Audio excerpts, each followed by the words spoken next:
Like there's a kite and the string attached to the kite. If you've got the string, the kite is under your control. So the moment you've got bhakti, God says, all right, now I'm enslaved by you. So the trick out here is that even if you want something, it's only in giving that you will receive, which is the secret of all of creation. This love which we talk about is always full of selfishness. We talk big things, but the saints tell us there's really no true love in this world. What goes by the name of love is actually lust. Now, lust is a dirty word, but where the desire is for your own happiness, that is lust. Now, in the world, people are still of impure heart, so they are unable to reach that state of true love. Now, when a boy and a girl have just got married, they feel that they truly love each other. And if they hear Swamiji's lecture and Swamiji says there is no true love in this world, Hare Swamiji, what are you talking about? You're a Swamiji, you don't know anything. Okay, suppose your wife, who is 25 years old today and who is so attractive, supposing she goes to sleep at night as a 25-year-old, and through the night she ages, and in the morning when you and she wake up, she's an 85-year-old. Will you still love her? Love an 85-year-old who loved this old hag now. So your love was all selfish. That is the kacha chitta, the reality of worldly love. One boy and girl, they came to Swamiji for Ashirvad. We have decided to tie the knot, Swamiji, so that we will live happily ever after, and you please bless us. I said, all right, I'll bless you separately. First I asked the boy, you come. Why do you wish to marry this girl? Oh, Swamiji, she's so beautiful and her father is so rich and I'll have a great time. And I asked the girl, why do you wish to marry him? He's got such a scintillating professional career, he's doing very well and he's so handsome and he'll give me a lot of happiness. So, okay, now you come together. See, both of you are seeking your own happiness from the other. And that is the reason why these relationships, they turn sour. Because when that happiness reduces, then the love reduces. And when the happiness finishes, the love finishes. So, what goes by the name of love in the world is not true love. Now, when we come to the spiritual realm, we need to practice true love, at least towards God first of all, and then slowly it will proliferate towards the world as well. So, we need to keep these three things in mind. One is love. The second is lust. And the third is business. The opposite of love is lust. And in between the two is business, where the sentiment is to give and to give and to give. That is true love. Where the sentiment is to take and to take and to take, that is worldly love, lust. Where the sentiment is give, take, give, take, give, take, that is business. So simple. Now, so many of our lifetimes have passed, and nowhere have we ever learned true love? If it seems like that, it's actually deluding. Your friend's daughter's wedding is to take place. Let's give a gift of $5,000. $5,000 gift to your friend's daughter on her wedding?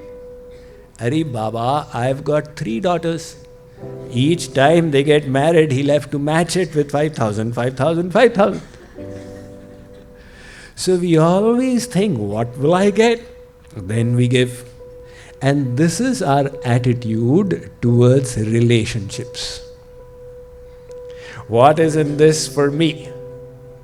And that is why those relationships are not on the basis of true love. So the relationship goes up and down, up and down. The same wife seems to the husband sometimes very nice, sometimes normal, sometimes bad, sometimes nice, sometimes very bad. One husband has got 5 decisions towards his wife and vice versa. What's the theory behind it? When the husband thinks my full self-interest is getting satisfied, then she's very nice. When self-interest is not getting satisfied, then she's all right. It's not getting harmed. And when self-interest is getting harmed, then she's seeming terrible. So the worldly relationships, they turn sour because they are based on self-seeking. And towards God, we wish to practice true love. Which means, oh Sri Krishna, I will give you my all. And I don't want anything in return. Now, when you practice that kind of love, you don't want anything in return. Sri Krishna says, oh my God, this soul has become totally selfless. What to do now? So he says, okay, I'll become your servant. Now all these pastimes we hear where God got enslaved by love were pastimes of selfless love. Where Sri Krishna is tied by Mother Yashoda. Now who has the power to tie God? But Yashoda is such a selfless lover that Sri Krishna feels that he is subjugated to her. All the Braj Leela we hear about is all of this kind. Where one Jnani says, Shrinu Sakhi Kautukam Nandaniketangane Maya Drishtam Godhuli Dhusarango Nrityati Vedanta Siddhanta. One Acharya said, hey Jnanis, listen to me. All the disciples came. You know that Siddhant of Vedant, the principle propagated in Vedant? Yes, Guruji. That is dancing. What? Siddhant of Vedant is dancing? Yes. I told you the Siddhant of Vedant is the Nirakar Brahma. He is dancing to the tune of the gopis. The gopis say, oh Shyam Sundar, dance, we will give you chach. And Shyam Sundar is dancing. What is the power that makes God dance? It is this selfless love. So you can't reach God, but you can reach bhakti. And if you've got bhakti, then God gets tied to it. Like there's a kite and the string attached to the kite. If you've got the string, the kite is under your control. So the moment you've got bhakti, God says, all right, now I'm enslaved by you. So the trick out here is that even if you want something, it's only in giving that you will receive. Which is the secret of all of creation. Saint Kabir says, Daan diye dhan na ghate. नदी घटे न नीर, अपने हाथ देख लो, यों क्या कहे Kabir. Says, look at charitable people. They keep on giving in charity, but their wealth never reduces. In fact, it increases. Look at the stream. That stream, people keep taking water out of it, and the stream only keeps growing. This Ganga Ji, when you go and look at it at Ganga Sagar near Kolkata, it is so many miles wide. And the same Ganga Ji, when it started at Gomukh, it was a little hole from a hillside, the size of a cow's mouth. From there it started.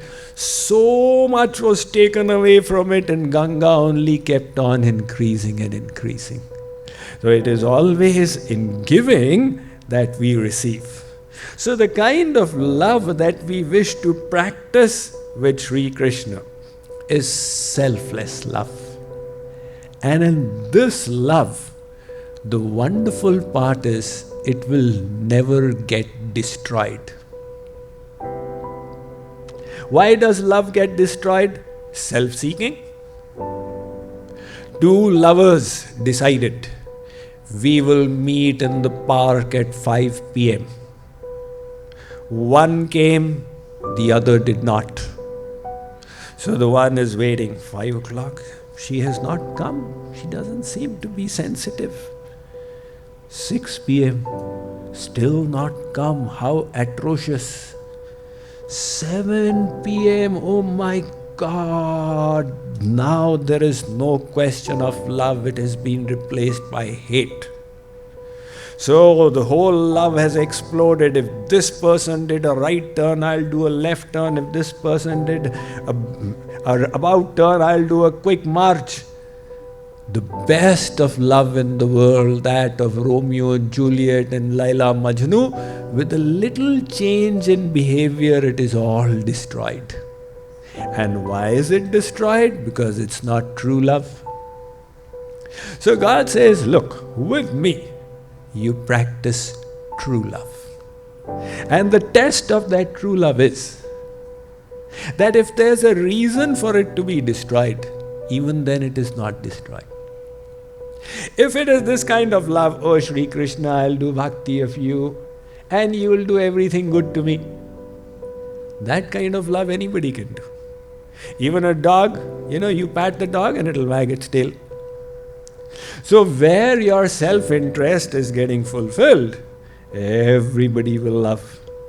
But if you want to practice a higher kind of love, the test is that Sri Krishna is behaving adversely and yet you are continuing to love.